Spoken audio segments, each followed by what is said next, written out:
arrache-le et jette-le loin de toi.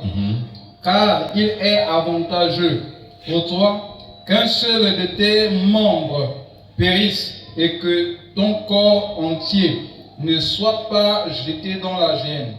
Verset 30. Et si ta main droite est pour toi une occasion de chute, coupe-la et jette-la loin de toi, car il est avantageux pour toi qu'un seul de tes membres périsse et que ton corps entier n'aille pas dans la géhenne. Alléluia. Amen. On peut s'asseoir.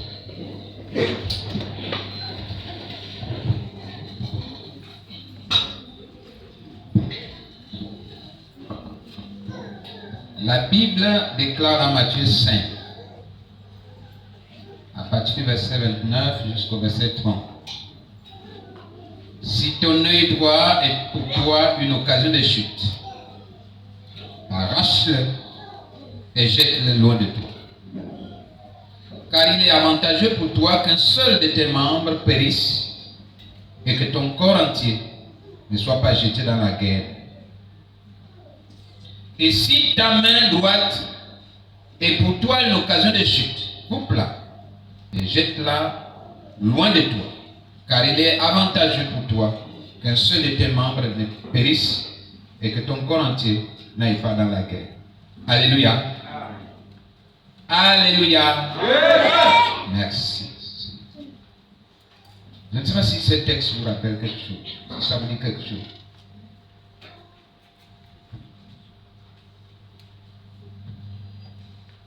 Est-ce qu'on a déjà parlé de ça? Est-ce que ce texte vous dit quelque chose? Si ton œil droit est pour toi une occasion de chute, arrache-le et jette-le loin de toi, car il est avantageux pour toi qu'un seul de tes membres périsse et que ton corps entier ne soit pas jeté dans la guerre. Nous allons parler de quoi ce matin? Voici le texte de base. Alors, trouvons ensemble un thème. Cherchons un thème. On va séparer. Comment? Est-ce qu'on a déjà parlé de ça ici?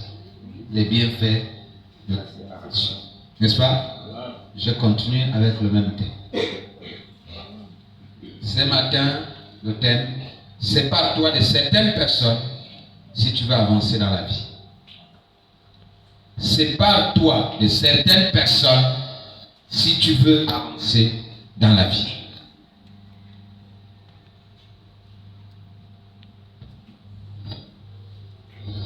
Sépare-toi de certaines personnes si tu veux avancer dans la vie.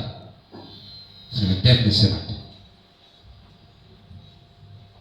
Ici, c'est une image. Quand on dit si ton œil droit est pour toi une occasion de chute, ce n'est qu'une image. Ce n'est pas l'œil au sens physique. N'est-ce pas?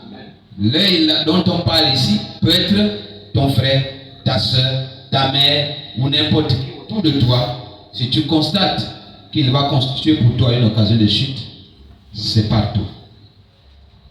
Alléluia. Sépare-toi de lui. Bien aimé, pour avancer dans la vie, il y a des choses avec lesquelles tu dois te séparer.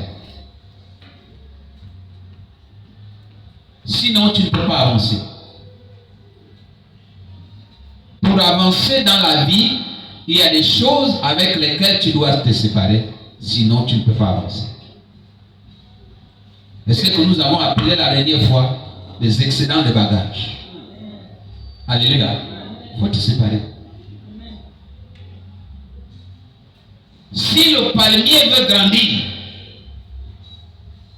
il est obligé de se séparer de certaines de ses branches. Est-ce que quelqu'un me dit Amen? C'est comme ça que le palmier grandit. Chaque fois, il y a les branches qui tombent et mais lui, il grandit. Mais tant que les branches ne tombent pas, le palmier ne grandit pas. Le palmier est content quand les branches tombent.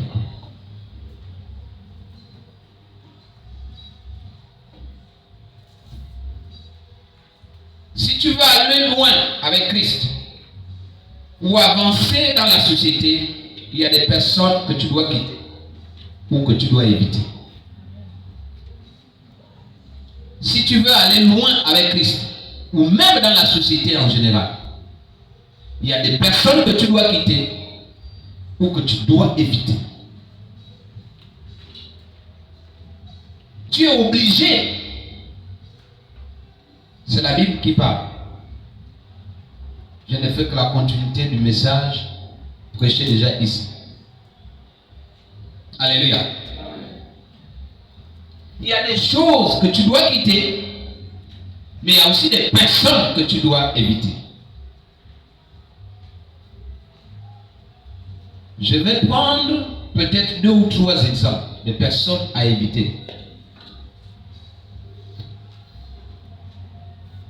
Lisons Marc 14. Je veux qu'on lise ça dans la version français courant. Français courant. S'il vous plaît. Je lis ça dans la version français courant.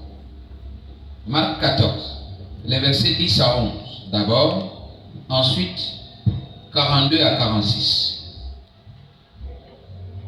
Marc combien? 14. Les versets 10, 11. Ensuite, 42, 46. 10, 11 d'abord. Version français courant. Si quelqu'un y est, Marc 14.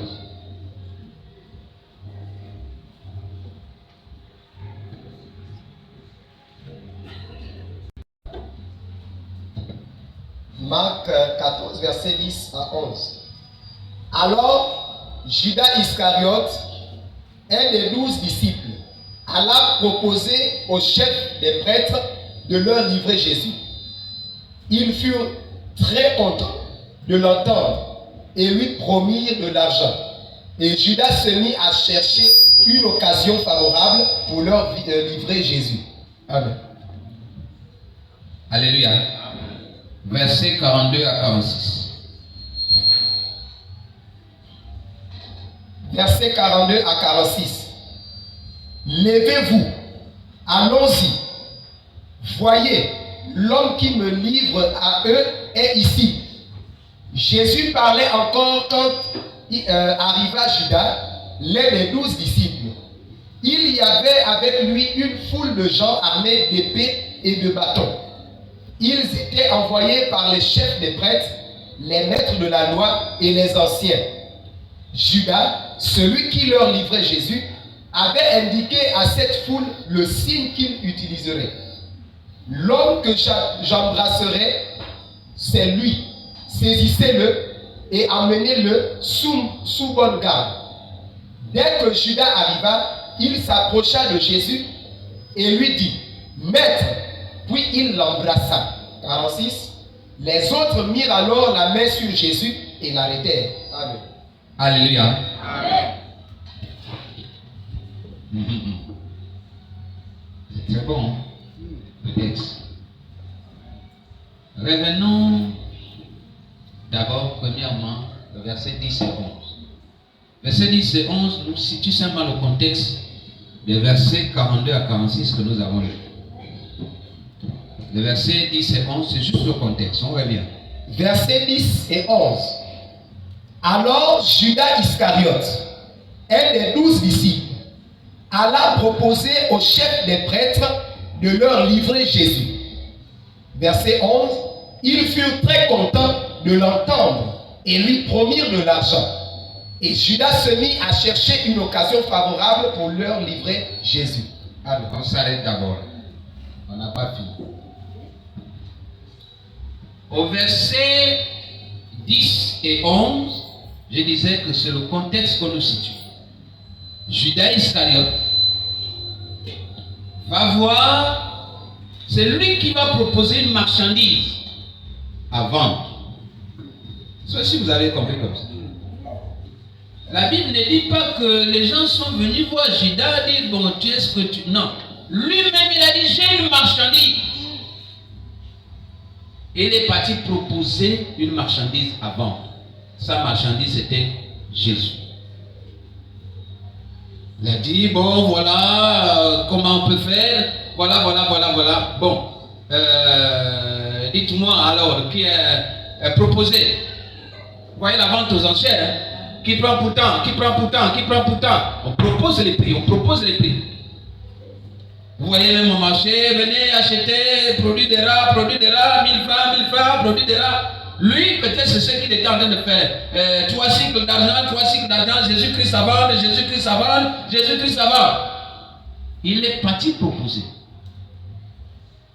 Jésus-Christ à vendre.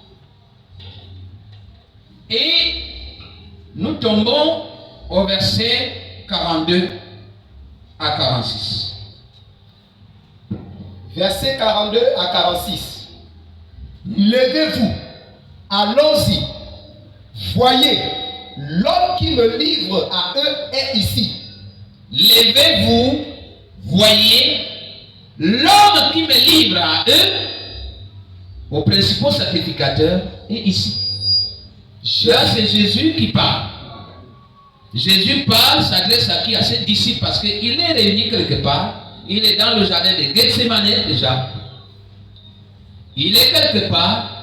Et lui-même, il n'a pas besoin qu'on vienne lui dire. Lui-même, il sait déjà que l'homme qui doit le livrer là est déjà là. Est déjà en train d'arriver. Oui. Judas, celui qui leur livrait Jésus, avait indiqué à cette foule le signe qu'il utiliserait. L'homme que j'embrasserai, c'est lui. Saisissez-le et amenez-le sous bonne garde. On va d'abord s'arrêter là. Je voudrais que vous compreniez ce que je vais dire derrière ce texte. Il dit aux principaux sacrificateurs, c'est-à-dire aux acheteurs, on va dire comment? Non, pas acheteurs, ou bien aux partenaires, voilà, à ses partenaires. On va dire à ses partenaires. Il dit, regardez, je vous donne un signe. Quand nous allons arriver, celui que moi je vais embrasser, c'est le produit que je vous vends. Vous comprenez, non? C'est le produit que je vous vends. C'est celui-là que je vais embrasser. Parce qu'ils sont beaucoup, ils sont nombreux. Vous ne savez pas qui, moi, je vous vends. Mais c'est celui-là que je vais embrasser. On y va. Verset 45. Dès que Judas arriva, il s'approcha de Jésus et lui dit, Maître, puis il l'embrassa. On s'arrête là. Dès que Judas Iscariote arriva, il a fait quoi? 2 choses positives. Suivez-moi bien. 2 choses qui sont bonnes. Premièrement, il a reconnu que c'est le maître. Il l'a appelé maître. Nous sommes d'accord? Deuxièmement, il l'a embrassé. Arrêtons-nous là. Tu peux d'abord t'asseoir. Lorsque tu arrives quelque part,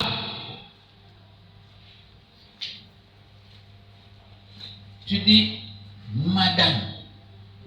Déjà même le mot madame, c'est un signe de respect. N'est-ce pas? Ensuite tu ajoutes, tu embrasses. C'est encore un double signe de respect. Judas vient, il dit maître, Rabouni. Parce que Rabouni, ça veut dire maître.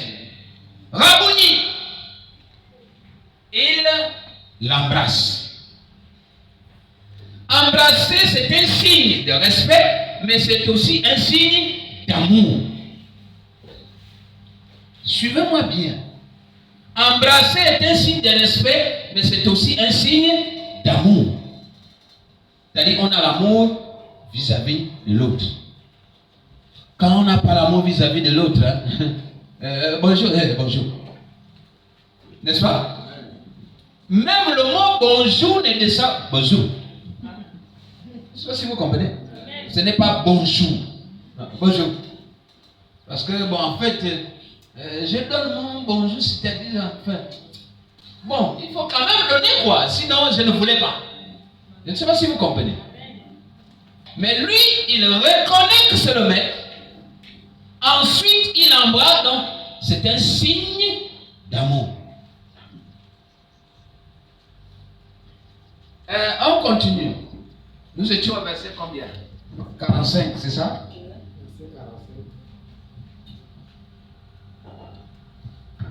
Verset 46. Les autres mirent alors la main sur Jésus et l'arrêtèrent. Bien. Quand on remonte au verset 10 et 11, la Bible nous apprend que Judas Iscariote devait livrer quoi? Jésus. Il est parti comploter. Il est parti proposer une marchandise à vendre. Il leur a donné ainsi que celui que je vais embrasser, c'est celui-là que vous devez arrêter. Vous mettrez la main sur lui. Quand il arrive, quand il va là-bas, il va faire quoi? Quand il va voir les principaux sacrificateurs, il complote contre qui? Contre Jésus. Contre son maître. Contre son Seigneur. Contre son berger. Contre son prophète. Contre son enseignant. Contre son protecteur. Il complote. Mais contre, on va dire quoi? Contre son chef. Parce que lui, il était intendant. Il gardait la bourse de Jésus. Donc, il rendait compte de temps en temps à Jésus de la gestion financière. Alléluia. Mais c'est contre lui qu'il va aller comploter. Quand il est bien, qu'est-ce qu'il montre à Jésus? Il lui montre les dents. Le respect. Suivez-moi bien. Quand il revient, après avoir comploté, il montre quoi à Jésus? Il montre les dents, il montre l'amour, il montre l'affection. La première personne avec qui tu dois te séparer, c'est l'hypocrite. Alléluia. Je n'ai plus besoin de donner des définitions. J'ai déjà défini qu'est-ce qu'un hypocrite. La première personne avec qui il faut se séparer, c'est l'hypocrite. L'hypocrite, c'est celui qui te montre les dents alors que derrière il est en train de te manger. Devant toi, il t'embrasse, il te montre les signes d'affection alors qu'il t'a déjà vendu depuis longtemps. Devant toi, il sourit, mais derrière ton dos, il est en train de te critiquer. Hypocrite. Vous êtes ensemble à l'église. Vous priez dans la même église. Mais n'hésite pas de te critiquer. Quand tu es là, mon frère, ma soeur, mais dès que tu tournes le dos, c'est toi qui es en train de manger. La première personne avec qui il faut se séparer, c'est l'hypocrite. Vouloir. C'est quelqu'un qui te fait croire qu'il t'aime, mais passe tout son temps à parler de toi dans ton dos. Il te fait croire qu'il t'aime.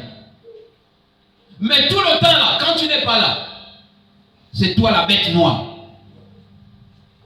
Il réunit, c'est-à-dire que quand les gens passent, il réunit les gens autour de lui pour te savonner. Alléluia. Amen. La première personne avec qui il faut se séparer, c'est l'hypocrite. Il est là avec toi, mais te détruit derrière. Il détruit tout ce que tu as fait. Il détruit tout ce que tu construis. Il détruit tout ton avenir. Il détruit toute ta renommée. Il détruit ton audience. Parce que lorsque vous êtes en train de critiquer quelqu'un, avec quelqu'un d'autre, vous avez besoin que quelqu'un d'autre là ait le même regard que vous par rapport à la personne qu'on critique. Même lorsque l'autre te dit, mais moi je ne vois rien, dit non, c'est comme. Oh, c'est qui là qui avait dit que je ne vois pas la faute avec Jésus.